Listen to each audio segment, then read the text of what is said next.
I was worried for a moment about my heart. Yeah. Because I was like, guys, my heart hurts. And then Brian was like, I did chest compressions on you.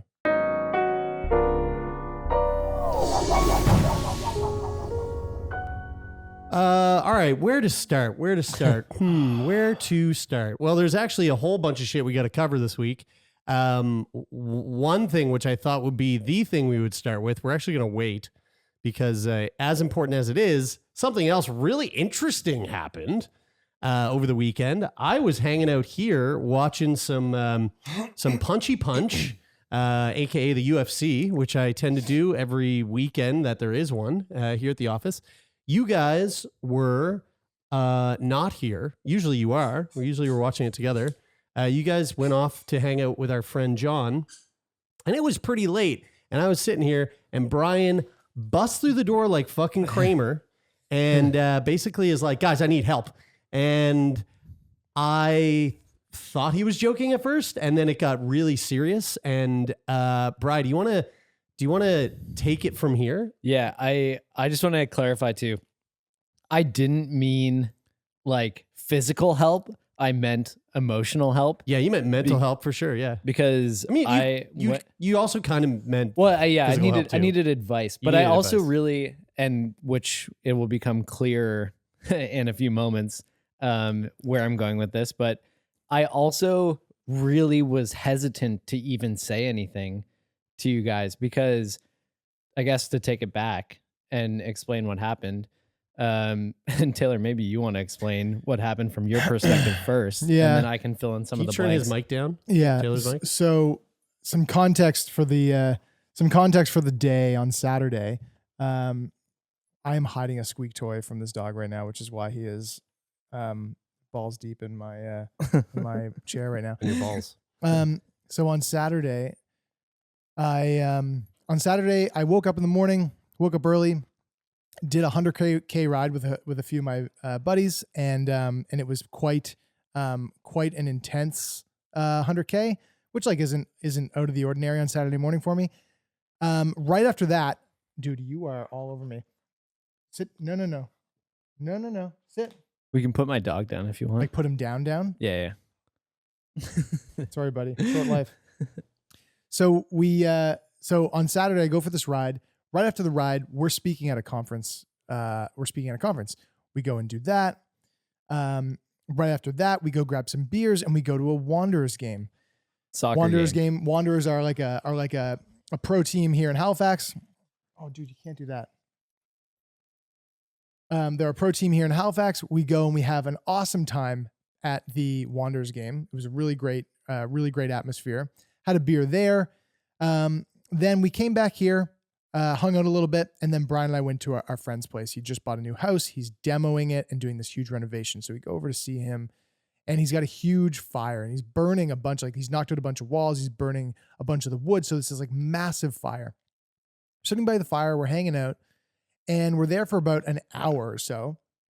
I know, you just love me. We're there for about an hour or so, and the fire is super, super hot. And every few minutes, I'm like backing up a little bit from the fire, and I'm going, my God, the fire's so hot. We're there for about an hour. How much cocaine are you doing? 0 cocaine. Okay. We smoked a joint, and I probably had about 5 beer total in the day, from like 2 p.m. to 8 or 9 p.m. Not drunk, but enough beers where we decided to cab there because we weren't driving. But yeah, right. Yeah. And so sitting at the fire, and all of a sudden I have this like tsunami of nausea come over me. Like it's so fast. Like I went from totally feeling fully normal, just chatting around the fire, to holy shit, I feel like I'm going to vomit my entire contents of my body. Mm-hmm. And I kind of put my head up like this, and I'm looking up and I'm going, holy shit, I'm so nauseous. And then I say to Brian, John, I go, guys, I feel so sick right now. And then all of a sudden, your head just went back, and your like eyes rolled back in your head, and you just started like going like, and immediately I was like, what the fuck? Like, what the fuck happened? Because it was just the way that it happened. Like, you'd said that you weren't feeling good, but the way that it happened, it was just like, whoa, that like, it was overwhelming to sort of watch. And it was so fast. Like between me saying I felt sick to passing out was what, 10 seconds, maybe 15 seconds, maybe. So to like explain my thought process as this happens, like I definitely have like some traumatic past when stuff like this happens. One event being the caveat to my thinking for all of this, which was this soccer game that I was playing in Dubai. There was a guy on the field who was just standing up, and all of a sudden nobody was around him. He just dropped to the ground, and there was like 45 people around the field, and everybody was standing around in a panic, like, what should we do? What should we do? And nobody knew what to do. There was no first aid kit. Nobody knew CPR, at least whether or not it was the right moment to do it. And so it took 45 minutes for an ambulance to arrive, and the guy was taken off. And the next day we found out that he died, and he had a sudden cardiac arrest. And I was talking to my ex-girlfriend, Chelsea, who was a nurse at the time.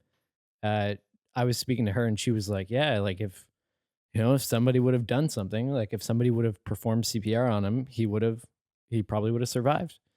And so there was this moment.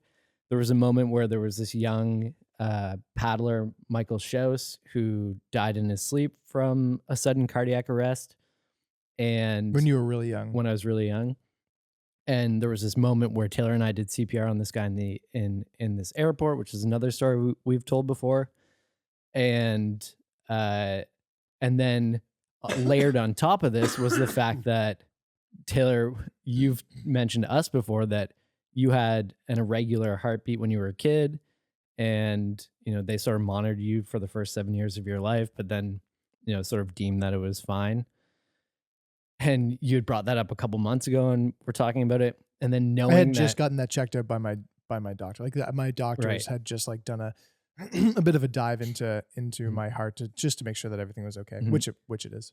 And so in the heat of the moment, and then also talking about that keynote that we did in the morning, talking about mortality and end of life, I had this like overwhelming moment. And like, look, like I've been weirdly in a lot of these situations, and I have not acted, I have acted, but dude, when like your best friend like goes out cold in front of you, and and also I was a little bit high and had been drinking. How much cocaine were you doing? No, Yeah, like an 8 and just coked to the fucking tea. It was really overwhelming, and like my first response was like, I know what to do. Like, I'm fucking restarting this guy's heart. And like, not like in hindsight, no like ability to like rationally assess the situation. I was like, I'm giving this guy CPR. Like, I was like, this guy is not gonna fucking die here tonight. Yeah. And so laid him down on his back. I was like, John, call 911. And John was a little bit like, okay, dude, like he didn't say this, but like his vibe was like, we should, like, are we gonna like see what's going on here? 911 necessary? And I was like, yet? And I was like, I'm doing CPR. So it was probably it took about 10 or 15 seconds to like sort of take you out of the chair and lay you down on your back. And like, I like slapped your face a couple times. I was like, dude, like just yelling at you.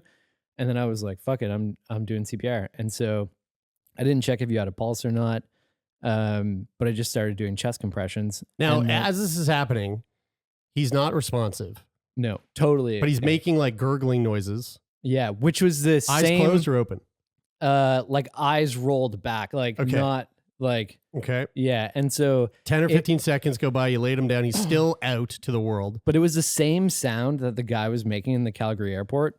Two different situations, but it was like that was definitely in my mind, like triggering me, and I was like, "Oh fuck, I'm no fucking around. Let's start doing the row." So I just started doing chest compressions on Taylor, and after about 20 seconds, you like kind of started to reach your arm up, and you couldn't like speak yet, but you were like kind of like, okay, like sort of like, I'm here. I'm alive. You're like, stop pumping my Yeah, heart. dude. You're fucking me up right now. But like you slowly came out, and then you were very disoriented after. But it was also like this like really sort of like weird is the only word that I can describe it, like weird vibe to the situation, not because of like what had happened so much in like the way that the situation unfolded, but I was like the like rush of thoughts through my head when you were out cold was like, I don't want to fucking watch my friend die here. Yeah.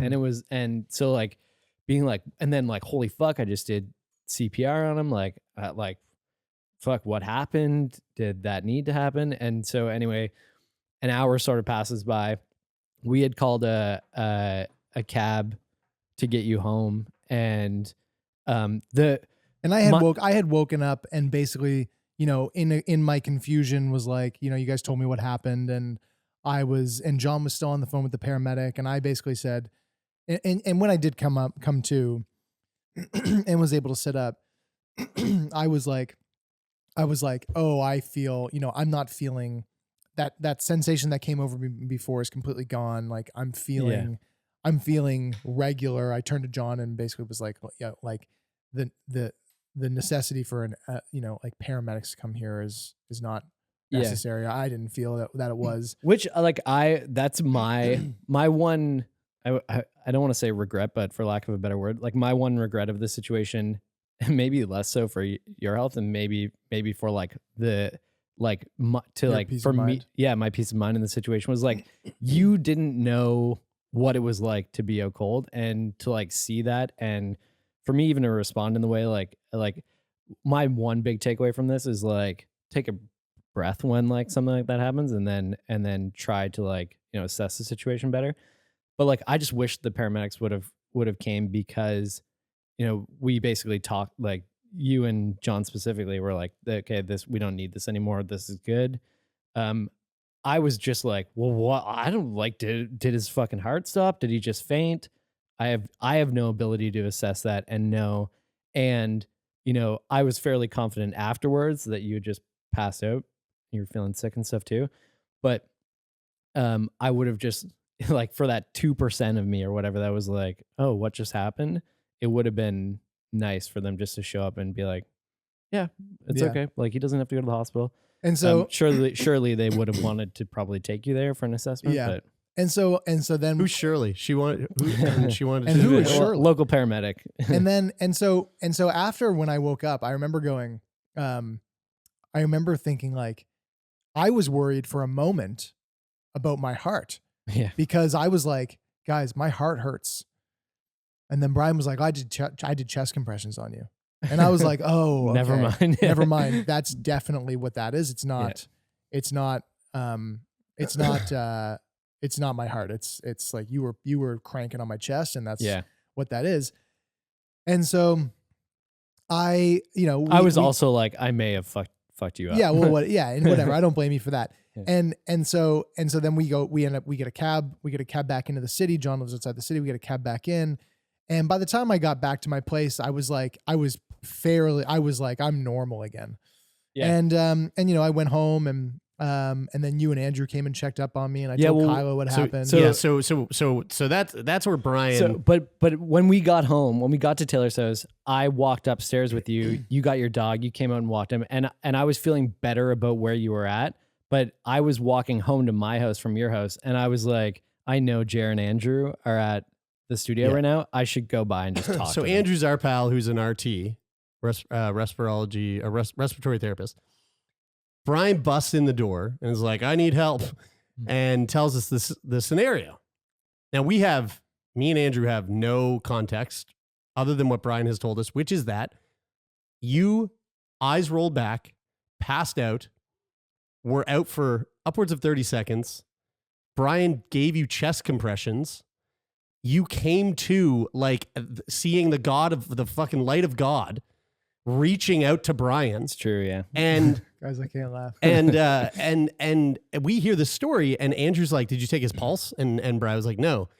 And Brian was like, "But he did have a big day. He had a big bike thing. You know, he was like, and you know, he wasn't like super fucked up, but like he had some weed, he had some beer." And Andrew was like, "Oh man, I don't know. Like, people don't usually just, you know, like people don't just pass out, and when they do, if you like slap on the face, like someone who faints, it's typically kind of easy to like bring them back to reality." And so Andrew had a moment of concern, being like, "I think he might want to go to the ER right now." See, I was of two minds too coming here. I was debating even telling you guys because I felt good about where Taylor was at, and I was like, there's no way to not make this situation sound traumatic. And then the second part of me was like, I'm still worried about that 2% of possibility that something serious did happen. And also, I'm fucking traumatized. Yeah, you were rattled. Like you were fucking in tears. Which was hard to not then talk about it, because it was like, because like of all of the emotions that I felt in that situation, I was like, I came in there and I told you guys and I was just fucking bawling. Yeah. So of course we're like, well, we should get a hold of Taylor, because Andrew was like, in the very least, Kyla should know so that she can keep an eye on him. And Brian, from what you told us, was like, you did not tell Kyla. You just like, were like, I'm going straight to bed. And you like went up and went to bed. So I was like, all right, well, we'll call Taylor, wake him up and tell him. Called your phone, no answer. Classic. Called Kyla's phone. I was in bed. No answer. So it was like, all right, neither of them were answering. So I was like, I'll just stay here and call and call and call and call. And we were like, how can we get into Taylor's building? Because at this point, Andrew was like, it's probably fine, but if he dies tonight, no one wants that on their fucking conscience. So like, we might as well do something. So I called, man, I probably called your phone 632 times, called Kyla's phone probably another like 720, and called all the people I knew who knew people that lived in your building to try to get them. Like I called Grace. I was like, called Grace a fucking 100 times. I was texting people that knew our friend Jesse that lives in your building. I was like, I am going to get in this fucking place. And dude, meanwhile, I called all of them from the intercom. Yeah. Too. Meanwhile, Andrew and Brian decide to go back to your building. They get let into your building. They go upstairs, knock on the door. Andrew sees you. You explain how you were feeling. Andrew goes, okay, this looks kind of fine. Eat some fucking food. Tell Kyla what happened and go to bed. Mm. The next morning, we get a phone call from Kyla, and you're in the hospital. Your heart stopped in the middle of the night, and you died. So I'm trying to like ramp up the story here to make it more interesting. You'll do anything. You'll do anything for the story. That's not true. That's not true. That's not true. So what happened was like, whatever, it was fine. We asked the next day, I was like, how you feeling? You're like, fuck, I feel fine, but like my chest feels a little funny. And it was like a couple of days had gone by, and it was clear that everything was fine. But what was also very clear was that Brian might possibly have done some damage to your rib cage, because you were like texting us every fucking 10 minutes being like, guys, I think my rib's broken or something. Like I also was like, I feel like I probably broke your ribs. It felt like, so all Sunday I felt like, I felt a little hungover. I felt low energy, but I felt fine. And then Monday, I felt fine on Monday, like, full energy and fine. But my chest felt bruised and it was like sore to the touch, but it was, I would have said it was bruised. Like, what is that? Oh, Brian like bruised me up pretty bad because he was cranking on my chest. Mm. Then on Monday evening, I go to the park for a walk with Loki and Kyla. We end up running into an old friend. At the very end of this conversation with this friend, he leans in and gives me a hug. And he's got one hand on his dog's leash, and he gives me a one-arm hug. And so he kind of comes in like a bro hug, like pointed one shoulder hug, comes in like this. And he just catches me in that hug in the bullseye of where I have this pain. Mm. And he hit me with his shoulder coming in for it. And it was like I saw white and a shock wave just like went through my body. And I totally masked it. He didn't know at all that I was in pain.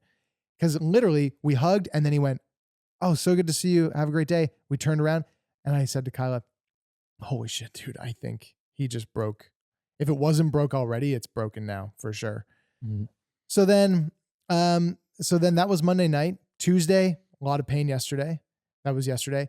Today, We're recording this on a Wednesday. Today, wake up and I am just like, I couldn't really sleep. I had just had, I had this very narrow range of breath. It really hurt at the very top of a breath, very bottom of breath. And I'm thinking, okay, this is definitely broken. And I look up, what's the deal with a broken rib in this particular area? And, they was like, well, if it's like really broken, then it can like pop a blood vessel or it could like nick an organ. You could get internal damage and everything. So you should get an x-ray just to rule out that it's not going to fuck you up like bad. And I was in a lot of pain. So I was like, I'll go to the hospital. So I went to the hospital. Contrary to all of our conversations that we've been having on the podcast over the last several weeks, I had a really great experience in Emerge. It was like quick. I only waited for a couple of hours. But I think that was down to, I saw the triage nurse, and the triage nurse, I explained the situation. I said, my friend did chest compressions on me. And she said, "Did he take your pulse?" I said, "No." And she went, she shook her head. What's funny about that? And I mentioned that to Jared. And when I was talking to Andrew, I said this before, which obviously, hindsight should have definitely checked your pulse. But I said that to Andrew that night that I got here, and he was like, honestly, it's even sometimes like you should have for sure, but it's sometimes hard to tell when people faint because sometimes their pulse can drop down to like 20 beats a minute and it's really shallow. So sometimes which it's isn't hard to far off detect. my fucking Your resting heart rate, yeah. my heroic resting heart rate. All right. You should have been wearing a whoop strap, dude. I would have been able to just check my friends. You could have just list taken out my app and just been like, "Oh, his heartbeat is this." It's fine. And so Isn't that how that woman found out that her husband was cheating on her? Yes. Yeah, that's. Did you hear that story? Oh, that he had like he had periods of At like elevated 3 heart rate. a.m. he was having like his heart rate was going up to like 130 every odd night. That's a crazy. That's a She's like, crazy. You're always banging, gone. You're banging a side piece. Yeah. So I go to Emerge. They do an X-ray on my chest. They do an EKG to because of the fainting. They wanted to check that make sure my heart was okay. I got a broken rib. Not broken, not like separated broken or out of place broken. Just like can't do anything for a rib. It just heals on its own. EKG was good.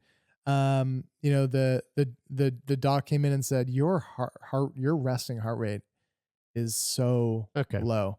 And I said said no wonder your friend fucking did chest compressions. I looked at him and I said I ride bikes, and then I gave him a little wink, and he goes, "Enough said, specimen." That's what he said. That's all he said. He just said specimen. I'm so annoyed. And I just nodded at him, and I mean, it'll stick with me for the rest of my specimen. Thank you. And then he moved in to kiss you. Yeah, and I just went. And you went, no. Yeah, tip Not of the today. no. Then it was just a tip of the cap, and he left because he was wearing one of those. He was wearing like one of those like OR scrub headbands. Yeah. So he just tried. He's went like the tip of the scrub headband, and then he left. And I was like, strong ass. Did you do finger guns after that? There was one finger. It was a single finger gun. So I guess now that we've spent half the episode talking about this story, throwing it out to our listeners. Whoa. Oh, and I should say that I asked him, I said, what's your take on why I passed out? And he, and I told him like bike ride, drinking, a little bit of weed, fire, like just long day in general, doing a lot of stuff. And he said, yeah, you know what? You were just probably like, just a weird, strange confluence of like drinking and the fire. He thought the drinking and the fire was probably the thing that did it. So I guess to our listeners, if we could rewind and do that all again, what would have been the ideal scenario? Like if Brian was in that situation, if Brian finds himself in that situation this coming weekend, how should one go about handling that? Because when I think about it, really, for sure, always start with taking someone's pulse Mhm. if they pass out. And in that moment, if you did notice like a really low pulse or like no pulse, for sure start doing chest compressions. But then if you just notice a normal heartbeat or an elevated heartbeat, probably not. Look, I have no idea. I'm just riffing here, and don't take anything I'm saying as gospel, but maybe not do chest compressions. But I think the thing that probably shouldn't have happened. Don't do CPR was the main takeaway. Well, Don't no. ever perform CPR on anybody. No. I think the thing that I think I was like, wait, don't what? Don't I think say the that. main takeaway that should have happened, that I think oftentimes does happen in scenarios like this, and oftentimes happens to the detriment of the entire situation and everyone involved, is avoiding actually following through with the request of an ambulance simply out of like not wanting to bring drama to the scenario. Because I think if the paramedics did show up, and at this point you are now back on your fucking seat, and you hadn't had the chest compressions done, you eventually came to, paramedics show up, in the very least they're going to show up and go, all right, we're going to like look at you, assess you, we are professionals, and like not, and this could resolve right here. Or they go, this is a bit fucking weird, this is going to be a bummer for you for the rest of your night because you're not going to get much sleep because we're taking you to the hospital. But like, I think that, like, thinking about that scenario now, it's like, maybe just going, just call the ambulance and let's allow that to play out is really what probably should have happened. The other big thing I think is like talking about the emotional toll that like a situation like this takes on a person. And like, I think to like talk about the events as they occurred and sort of like tell it as a story is one thing, but like, man, honestly, like the last 3 days I've been fucked up with like feelings of like, one, the trauma of like seeing my friend in that situation and like thinking about, mortality in that way. But the other thing is like I feel like at the end of the day, I know that there's stuff that I could have done better. I'm proud of myself that like I at least took action to do something and just didn't, fall victim to like the bystander effect. Yeah. But, it's hard not to, even though like I feel like, okay, I broke Taylor's rib, like, yes, I was erring on the side of caution. I didn't necessarily take the right steps. But like I had good intentions. But the second thing, like I'm proud of myself that I acted. But with all that being said, it's hard not to feel guilty about like the way that you react in a situation like that. I can't bike. And fuck you. What am I supposed to fucking do? Fuck you. But like the other thing, I mean, like Taylor, for you texted us on Monday and said like, this is a huge bummer because like I've been in like a really good upswing for the last 2 weeks, and I'm not even talking about the guilt that I feel around that because, that's separate and like out of my control. But it is your fault. I think that's the thing to remember. This is your fault. That's the takeaway. But it is crazy that we just feel inherently this way, even though like I could rationalize the decisions that I make and say like it's hard not to feel the emotional toll of a situation like that. Yeah. And so like normalizing that and saying, hey, it's okay to fucking feel shitty about this stuff, and by talking about it and like having you guys joke around about it. And you know what? Honestly, the ribs, like, I'll be back on my bike in like 5 days. So like, it's just you probably needed a break anyway. You probably needed a break anyway because you passed out. Yeah. You know what I mean? So I think the real moral of the story is biking is bad. It's bad for motorists. It's bad for cyclists. It makes people road rage. It's super fucking annoying that GNC or whatever the fuck is always on our TV here. Like it's just bad in general. But so I think this is a good thing. I'm glad you broke his rib. I'm glad you didn't die, and I'm glad you have to take a break from the biking, so we don't have to fucking hear about it as much anymore. It'd actually be better if he was on his bike because then he's not watching the TV with GCN on his bike. You're gonna hear about it regardless. All right, well there we go. That was an interesting little story of our personal lives, and I love you, Taylor. These kinds of thanks, things, man. I love you too. These kinds of things come up on the show, and Always fun to share them with our audience. And another thing that's And dude, don't fucking pass out around me again, or I'll break your fucking ribs. yeah, You already did. another Already done. another thing that's on a more personal note. Big fucking week last week in Canada in the world of CF. Trikafta, boom, has now hit 4 provinces across Canada that are going to be adding Trikafta to the public formulary, covering the drug. It's a $300,000 drug, $300,000 a year. And what is it? Quebec, Ontario, Ontario, Alberta, and Saskatchewan all have added it to their list of drugs that will be covered.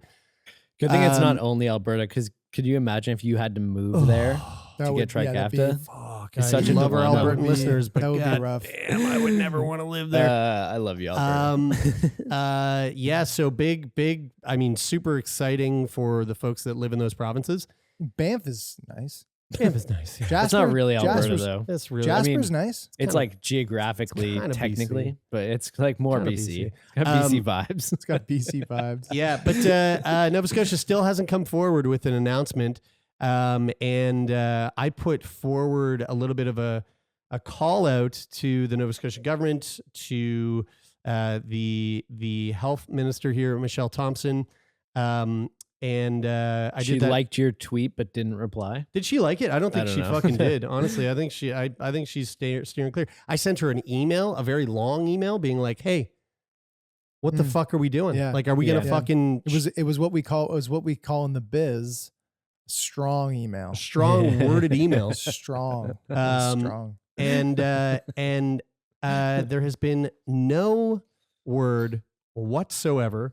And it's kind of I get it, but also I'm a little fucking annoyed. It's like I didn't vote for the progressive conservatives. I didn't vote you fuckers in, but you're in here in Nova Scotia, provincially, and a big part of their campaign was like healthcare, like big on healthcare, big on providing access to healthcare for all. And sent that email and just didn't receive a peep. I think they'll do it. I mean, it's totally if they necessary. don't, I'm going to be so annoyed. It's totally necessary to put pressure on them and to treat it like, and to continue to treat it like, yo, what the fuck? Like, not to be like, oh, you'll do it. I'm sure you'll get around to it. Yeah. But to be, be very firm and to be continuously putting pressure on it and to continuously be using the sort of language that's going, when are you doing it? What's up? When is it happening? Yeah. Because So if you want to put the pressure on M Thompson PC at M Thompson PC, that's MTHOMPSOMPC on Twitter. Just send a strong worded tweet. You know what? Actually, for real, pause this right now. Actually, for real. Pause this right now and just a short tweet. Just a short tweet or that just says, when are Nova Scotians getting Trikafta? Yeah. And just tweet at her. And because if everybody who's listening to this show right now, whether you're in Nova Scotia or not, if you do that, you could literally be the reason why Jeremy and everybody else who has the gene that Trikafta, the defective gene that Trikafta treats, everybody in Nova Scotia could be getting their life changed because of that tweet. Yeah. And if we can just do a blast, pause it, do it right now. And alternatively, if you don't want to send a tweet or you don't have Twitter, you can always just support us on Patreon so that Jeremy can afford Trikafta. Yeah. So there's 2 routes you could go there. Sometimes Patreon's easier, but anyway. Do both. Yeah, so it's really interesting. And it, funnily enough, around the same time all this shit was coming out, there was a news article that was released about our friend Steph Strecko, past CF guest on the podcast. I think we covered this. Maybe we talked about this on the show. Maybe we didn't. But Steph had been granted access to Trikafta via his corporate insurance plan, which was through Canada Life. And after they approved it, I think they saw what they did. They saw the bill that they were looking at and went, actually, scratch that. We made a mistake. That was an admin mistake. Yes, there was a glitch in the system. the yes button was pressed, but the no button was supposed to be pressed. And so they took back their original approval. Then less than a month later, Steph was added to his partner's family plan through her corporate insurance, which is through Sun Life. And Sun Life fully was like, yes, we will cover Trikafta for you. They're going to cover 80% of it. And the drug company, Vertex, will be covering the final 20%.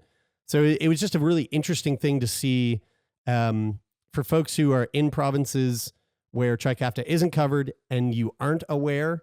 If you are looking for coverage of Trikafta, it seems that Sun Life does cover it. And for anybody who's listening, going back to the whole thing about tweeting our health minister here in Nova Scotia, because we're putting a call out for you to do that. If you do that, if you are in a province that is currently not covering it, and the more dominoes fall, the more likely it is that they will all fall. Mm-hmm. And if we've got 4 provinces now, if Nova Scotia does, then it makes it more likely, especially in the Atlantic provinces, if Nova Scotia does something, it makes it more likely that New Brunswick, PEI, and Newfoundland will follow in the same footsteps. So, just do it. Just go out there and put some pressure on the health minister here, because we want to save Jer. We want to save everybody who's living with CF, who could have a dramatically different life from now on.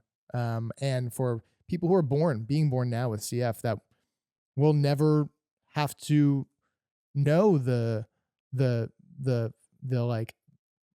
hospital life that you've had to know for your whole existence. Yeah. Can you imagine being a person in the insurance company that has to like look at these decisions on paper? Like, imagine that there's a person who actually looked at that and was like, oh, $300,000, fuck. And like, they're just looking at the numbers and they're like, oh, fuck, we can't. So we're not going to be profitable. I mean, I've always, and I've never, obviously, it's very hard to do the budget calculations when you're covering something like that, are just so complex. But if I can't imagine, it's hard for me to fathom that the cost of Trikafta per year for one person is more than it costs to give them all the drugs that they need to treat the CF, which I think like almost entirely you wouldn't need if you were on Trikafta. And then also the adjacent cost of what it means to be parents with someone living with CF, and the time that it takes away from your job, and the time that it takes, like all of the, there's a whole bunch of adjacent related costs, not just the drugs that the person with CF needs. There's a whole like dude, we should spread out web of costs. We should do a video like digging into what all of those costs would be on an annual basis and break it down. That'd be really cool. I can't imagine for a single person that cost, that hard cost and related cost is more or less. Wait, is more than what Trikafta is. I can't imagine. Yeah, it's hard. Yeah, it's hard to say. I don't know. It's a lot of drugs. It's a lot of drugs. I take a lot of medications. Guys, this is pretty not feel good Friday. In terms of feeling good. Well, it's gonna feel good when he gets his lips sucked around those pills. It will be. Yeah, it will be when I'm sucking on them pills. Yeah. Hey, here's something to make you feel a little better. Okay. What do you got? This is another way in which Taylor almost died. What? And yeah, I don't know. Are you aware about this? I don't think so. Well, here we go. We're going to watch a little clip on how Taylor almost died, not having anything to do with his heart or being compressed by his best friend. Just want to let it be known, I didn't ask for this. Brian wanted to film this. Just saying. What are you doing? Hey, Dr. Pimple Popper. I didn't want to do that. Oh, dude, I just had to pop. Oh, did you? Yeah. Oh, it's up now. There we go. Is that satisfying? That's it? Yeah, it's satisfying. You didn't want to film it, but you definitely wanted to pop it. Now, here's the thing. Did you know what you just did there was quite dangerous? Now, I saw something in our DMs. I saw a little snippet because, I'm the social guru now. So I saw the DMs. Guys, I miss Lauren. I see the DMs. Hey. You're doing a great job. You're doing a good job. I just miss Lauren. Thank you. You are doing a good job. In our social media, Autumn hit us up and she said to respond to that story right there, You've probably been told this a million times now, but you should never pop a pimple in the triangle of death. Now, Autumn, I've never heard this before. Yeah, me neither. No pimple popping in Bermuda. Taylor most certainly has never heard this before because we just watched evidence that he popped a pimple in the triangle of death. What is the triangle of death? I feel What like is the those triangle pimples of death? are always very satisfying because They are. because they're always tiny little Now, whiteheads that go yeah. when they pop. Earlier today, I popped one there. Yeah. Before I prepped today's episode, and immediately got terrified that I popped a pimple there. And now I'm afraid I'm going to wake up dead tomorrow. Hold on, but Wait. what's the science? What's the science behind the triangle Ready of to be death? blown the fuck away? Yes. Me too. The triangle of death is the one place on your face where you should never, ever pop pimples. You've been told over and over again to avoid popping pimples, no matter how tempting they might look. I've heard this, right? It's like, it's just, you're probably just putting dirt in there, spreading pimples. Yeah. That advice goes for your entire face, Spreading of course. pimples. But doctors say that there's a particularly dangerous area on your face. Hold on. Wait. Can we back it up? You're not supposed to pop pimples? No, you're not. I mean, your fingers are full of dirt. Popping pimples is, you're just asking to get like an infection or I don't know if it's true that it will spread pimples, but that's what I've been Let me told. know, and I didn't ask And for I've this, had a but I long wanted to history tell of this, very just saying. severe acne as a kid. Was on Accutane more than once. What are you doing? You should Dr. Pimple you shouldn't Popper. pop your pimples. That sounds like Did a I just hey, slurp? like Oh, did you? tooth fairy won't come Yeah. if you Oh, masturbate. The bro science is sound though. I mean, like if you think of your dirty hands going on your face, like pimples are really a result of clogged pores, right? So if you're like pushing your fingers around Yeah. your face, getting the oil in there, It's I not mean, good. I think the bro science is sound, though. Anecdotally, I feel like I've Bro never, science is I've sound. never, No. I'm telling given you, myself more. I'm telling you right pimples. now. Look it up. You're not supposed to be popping your pimples. No. It's just not a good idea Also- in general. Definitely not in the triangle of death. But the triangle of death. This is for real. But I'm So that- always gonna pop every poppable pimple. same. It Every just feels- poppable pimple will be popped. It feels so good. Okay. But you might change your tune on the triangle of death. They colloquially Yeah, it's a tough word. referred to the triangle of death. That you should definitely keep your hands off of. It takes a bit of imagination to identify the triangle of death on your face, but it's there. Quote, the area of the face connecting the nose to the corners of the mouth is thought to be particularly dangerous area of the face because their close connection to the brain. Joshua Zeichner, MD, a dermatologist at Mount Sinai in New York, tells Hellth. This is so funny that an article that was basically like doctors And say there's- this, and then it there's says it's several going to take a articles. bit of imagination Well, for okay, you so- to get this. So, yeah. I actually can't laugh. My chest is so sore. So it's- I literally was at the ER 3 hours ago. So the best way to see the triangle is to form one with your fingers, connecting the tips of your thumbs and then the tips of your pointer fingers. So a triangle like this. Okay, I'm really using my All right? imagination. On your face, the tip of your triangle is on the bridge of your nose. The tip of the triangle up on the bridge. And the base of your triangle starts at either corner of your mouth. So just choose a corner and extends across the bottom of your upper lip. So this right here is the triangle of death. No, not there. Here. That's- but That's you like most of your face. so you have two triangles there, so it's more like a diamond of You death. really don't. Yeah. You really don't. Because you see, it does take imagination to do this correctly, and you did it wrong. So Wait, but isn't there effectively a this. triangle on both sides? though? yes, there is. Yeah. It's So a it's a triangle diamond. here. No, he was imagining right then. Not really, but that's not how diamonds work. But Diamonds are double It's like triangles. two triangles of death, though, for sure. it's a diamond split into two and then placed here and here. That's the diamond. Okay. Okay. So you take the diamond. So here, just use your imagination. So you take the diamond, right, and you go, and then you go. Ooh, my chest. Boop, right there. chest. Okay. It's So really hard for people who are just listeing because they're like, if you want to watch us try to figure this shit out, go to Sick Boy on YouTube. Oh my god. So that's the triangle of death. It's right here. Okay. Now the phrase triangle of death might sound a bit extreme when we're talking about. Stop laughing. The triangle of death might sound a bit extreme when we're talking about pimple popping, but you definitely shouldn't take the threat lightly. Quote, the cavernous sinus is the name of a large vein that drains blood to the brain, creating a connection from your outside to your inside. Dr. Zeichner said, In other words, the infection in a pimple on your nose has somewhat of a clear path to your brain. For this reason, any infection in that little area is a bit of a higher risk. So in the event that you pick a pimple and an infection develops, the worst case scenario is that the infection spreads from the skin through the sinus and has the potential to infect the brain and even spread through the bloodstream to the entire body. Wow. Whoa, That is actually fucking but wild. do you think by that thought that if you pick your nose to the point where it bleeds, it's also equally as dangerous? Yes. Yeah. Yeah. You know what, guys? I actually forgot. not that I actually say forgot to yours. mention something to you guys. There was actually one more thing that the doctor said to me today after he saw my EKG, and he mentioned how boss my resting heart rate is. He then said before he tipped his surgical bandana cap and gave me the one finger shoot. He said he looked at me and he said, "Oh yeah, and you know the triangle of death on your face for pimples?" And I said, "Yeah." And he goes, "Yeah, doesn't apply to you. Heart's too good." No. And I went, copy Roger 10-4. And then and now here we are, which is a crazy coincidence because I had actually never heard of that before, but I knew exactly what he meant in the moment. He said it and I went, I know exactly what you mean.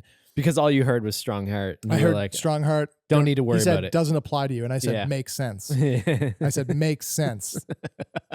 And then that was that. So it's crazy that whole thing, like other people need to worry about that. But He's I like, don't. you wear a Whoop because you might be be able to get some records or something. Here we go. on that. Here we go. Yeah. I fucking found it. I just Googled how many people died from popping pimples. I just fucking found it. All right.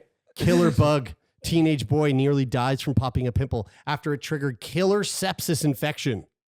No. A teenager nearly died after contracting sepsis from squeezing a spot on his neck. Wow. Guys, don't pop pimples anywhere. You're just asking to die. The triangle dude, death is getting bigger. But guys, do you know why it doesn't apply to me? It's not only my heart. It's that I bike every day, so I shower every day. I'm clean as fuck, dude. Every time I go to the shower, Your hands are fucking filthy. every dude. time I get out of the shower, do you know what's playing in the background?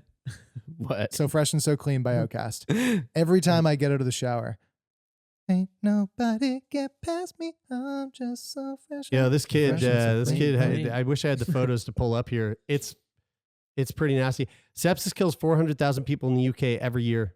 That's more than bowel, breast, and prostate cancer Hold combined. on, but hold on. You're making you are That's No, a Matt, leap. you That's are a leap. inadvertently They're all and, connected. and erroneously connecting It's all connected. popping pimples on the triangle of death to sepsis deaths Which in also, the UK. which They're the also, same. It's the same thing. Anecdotally, You're also making me speak loudly, and it hurts. anecdotally, you found one example of popping a pimple. Found that- another one. that Found another caused sepsis. That wasn't even in the triangle of death. It was on his neck. But I found one. I found one in the triangle. The of triangle death. can be different sizes. All right, It's here a we- different size how- triangle for everybody. Here we go. How about this? Man nearly dies after popping pimple in dangerous triangle.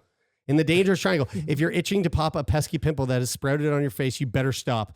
Oh shit. A man from Xinjiang, China nearly lost his life after popping what he thought was a pimple near his upper lip. This is it, man. I'm fucking telling you. However, oh my God, the photo. Well, there's a Is photo it of it. actually a good photo? Bri, I can't tell how much we're of going what to cut to the photo right here. You got to insert this, Bri. I Okay. can't tell how much of what you just said was made up. So The photo is right here. Whoa, that is not a pimple. There's Hey, no you way. almost did this to yourself. that guy got shot point blank in the face with a gun. He literally That's does look like that's that. a gunshot wound. to the Wow. face. When the man sought help at a local hospital, he had developed a high fever and could not breathe properly. His blood glucose levels are also rose rapidly. Did they mention what his resting heart rate is? No. He was later transferred to a provincial hospital for treatment. The man had several brushes with death in the hospital. He was found to have developed sepsis, a serious complication of an infection. It triggers an I love inflammatory the response. emphasis. Dude, you might as well be the director of Loose Change. Holy shit. Holy shit. To save his life, the doctors removed about 8 centimeters of dead tissue near the upper lip and drained 100 milliliters of pus from the infected area. Whoa, You know dude, what's that wild is a is disgusting measurement of pus. how many Hey, pimp- Tay, you so- were right, though. Here's another photo. Bring this one up, Bri. This is the triangle, the dangerous triangle, right here. You actually did it perfectly. Yeah, I was It wrong. is You were one right. triangle. that makes way more sense because I was like, why would it only be on one side of the nose? See, again, it takes a lot of imagination to get this right. It yeah, does actually. It takes a very specific amount of imagination I'm burning that a lot. only I possess. I'm burning lots of calories over here. Listen, I just want to say to our listener, Autumn, thank you. You just saved countless people. countless lives. Yeah. You know what's interesting? And we could probably count them because we think of there's one person out of the 400,000 cases of sepsis in a year. So one person Holy in like 8 billion died of this. How many pimples do you think are popped No, listen. per year? Yeah, No, hold on. It's like roller coaster Right. deaths. I got a stat for you right here. The condition known as cavernous sinus thrombosis, which is what you can get that causes the death, kills 30% of those who contract it. Whoa. Yeah, That's a but lot of how many people percent. Yeah, contract not so it? fucking funny now, is Yeah. it? Huh? Yeah, one of the 3 people who Guys, got it died. This is numbers. This is statistical warfare. There's no there's Look such into little, it, man. there's- Look into it, There's man. such little context. That's one of my favorite quotes about stats is that you can tell any story with a statistic. 100%. Yeah. I'm gonna find another article here. Just let me Dude, do your own research. Die from pimple. Do your own Try, research. Where we going? We go all. 17. Storm today. Storm. Did the capital. you try Storm the Breitbart Capitol. or Oh my God. any of those? I like mean, this is all coming Newsmax? from pretty legit global news. News18.com. I don't deny that you could I think you just did. get an infection you just did. from popping a pimple. I don't doubt it. That makes a lot of logical sense. I think you live your life a little too risky. And I I think 100% do. Yes, and I think it shows the fact that you were hit by a car, the fact that you sat too close to the fire, and the fact that you popped that pimple on your face. You're just asking to cross over the fucking Rainbow Bridge, Guys, my friend. I'm really hoping that this broken rib will heal quickly, and I can't be around you. Well, I'll tell you right now, it's not going to heal quick enough because we're moving on to this week's edition of What the Hell? Where we are talking about anal ejaculation. Oh my God. That's a thing? God damn it, dude. Here we I go. literally can't laugh. Here we go. I can't laugh. How am I supposed to not laugh talking about anal A ejaculation? man had to seek medical attention after he began suffering from rectal ejaculation. You ready for this?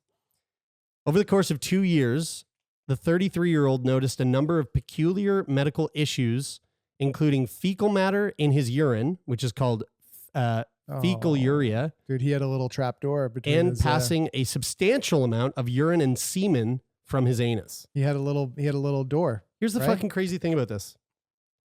Over the course of 2 years, the guy was having poo-poo come out of his pee-pee Whoa. and jism come out of his butthole. No, that's 2 a years. thing? After experiencing pain in his testicles for almost a week, he then decides to go to the Guys, hospital. just for reference, I only had to have pain in my chest from a broken rib for a couple of days before I went to the ER. This guy was going So- 2 years coming out of his ass. This What's is more like- common, the triangle of death thing or I think this is pretty rare. this? I think this is a lot rarer. I've never had anyone DM me on Okay, so- Instagram going, "Hey, I'm sure you've been told this a million times, but if your ass is coming, you should see a doctor." Well, let me guess. Let's take guesses as to why he has a little door that passes between his bum bum and his pee pee. You sound like you know the answer. Well, so I'm gonna guess he either has some type of like flesh eating ooh, that was where I thing was going going. on.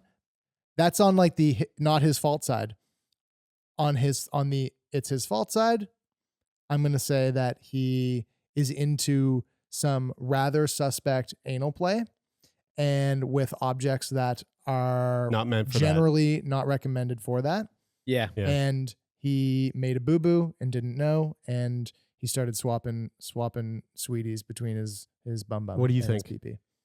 I feel like Taylor definitely gave the first two. I don't even know if it's fair to use the word logical in what you just said, but There's a fair amount of the it in first there, things though. that I would jump to. But maybe it was some type of what's it called when you can get that like a hemorrhoid, you know, Yeah. like You're- like yeah. the hemorrhoid, like it just started to like sort of seep through those muscles.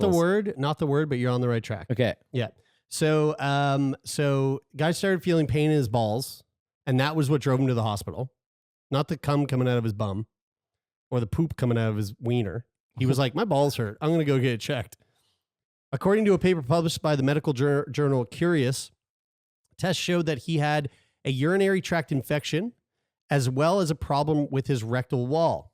A CT scan, which you can see here, showed that he had a gas-filled structure, which further tests revealed was something called a fistula, which I believe is where you were kind of going with that, Bri, which is an abnormal passageway between the man's urethra and his rectum. Right.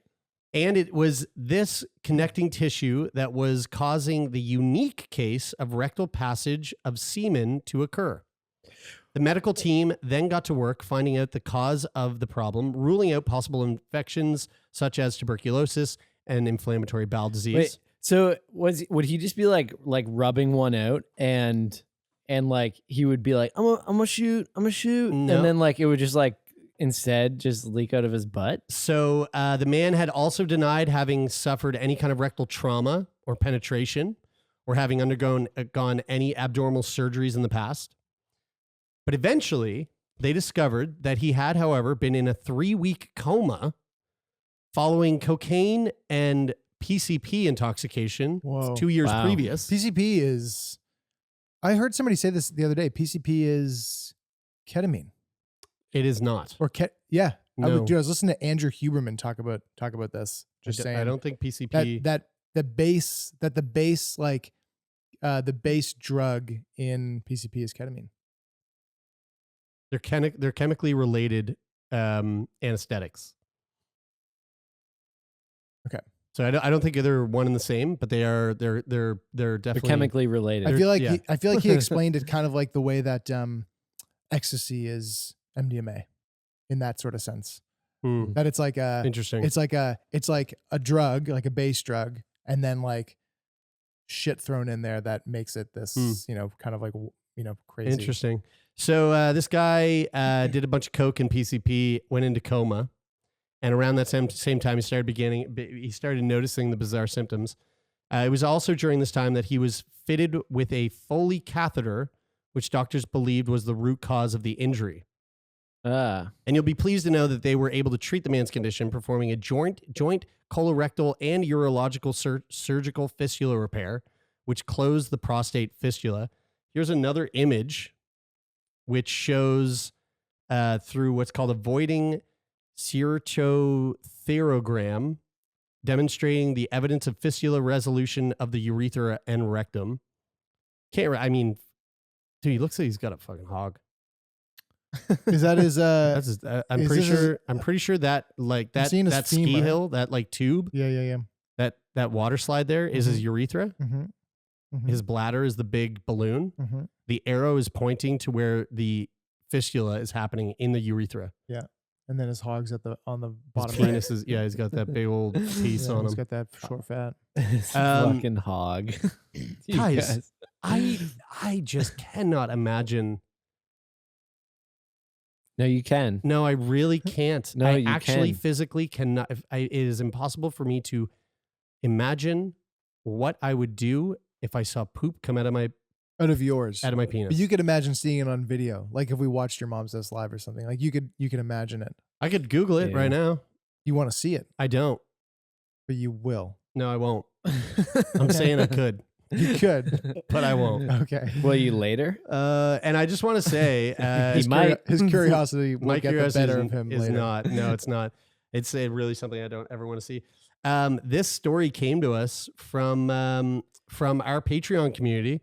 We started a new channel on our Discord that is Feel Good Friday content, and it is being filled by our Patreon community with potential subjects to cover on Feel Good Friday. Mhm. So This join one- our Patreon because then you could be like a co-producer on the show. This one It's came true, yeah. from Raisin with an O is the Discord handle that this came from. So thank you, Raisin with an O.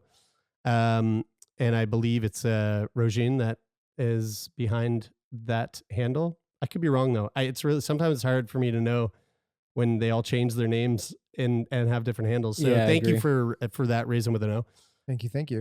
There's a bunch of other crazy, wild stuff in this channel, and I can't wait Perfect. to dive into it over the next So our Patreon over the coming community months. is like curating our Friday shows in a way. They're replacing Lauren now. Yeah, really. I mean, the Lauren did provide a lot of gold content That's awesome. for Feel Good Friday, and now our Patreon community is stepping in to help out. Perfect. Amazing. So thank you for that Join post. in, patreon.com. And although it did pique my interest, not enough for me to actually. You know what? Let's just. You want to see a video? What if we just Google fecal urea? I don't think it would be that gross to look at though, because it's not like you're passing Probably a brown. log out of your Probably pee hole. brown. Yeah, You know, this is like brown probably pee. gets it probably gets diluted. You know what it's probably like? It's probably like a protein shake that you've shaken up like 90% of the way, Ew. but then there's just like those tiny little I nuggets of protein. I'm gonna I say- hate that because I'm- I can feel that texture in my yeah, mouth. you know exactly what it's like. I'm Yeah. going to say You know this exactly right. what it tastes. Brian knows what it tastes like. I'm going to say this right by now. the smell. Mm. Do yourself a favor and don't ever Google image that word. Can you show us? No, You show me? no. Why not? Why? Don't make me do it on my own. I'm feeling weak. I don't know what I'm looking at. I really don't know what I'm looking at, and I don't want to look at it anymore. Taylor, you got to go, so we got to wrap it up. This is I got probably a little bit too got a text from R-rated for Kyla. us to put on our YouTube channel. Oh but, yeah, you really got to go, dude. but maybe It's we'll late. put that put this image on our Patreon. No, we really won't. Oh, literally, Kyla's calling me right now. Yeah, you She's gotta probably go. going, "Yo, what the fuck?" Yeah. All right, folks. Thank you so much for joining us. We Taylor's alive. I might die next week because Trikafta's not here, and if I do, it's on your hands, Michelle Thompson. You're the reason why I die if I die, and I hope you can live with the guilt.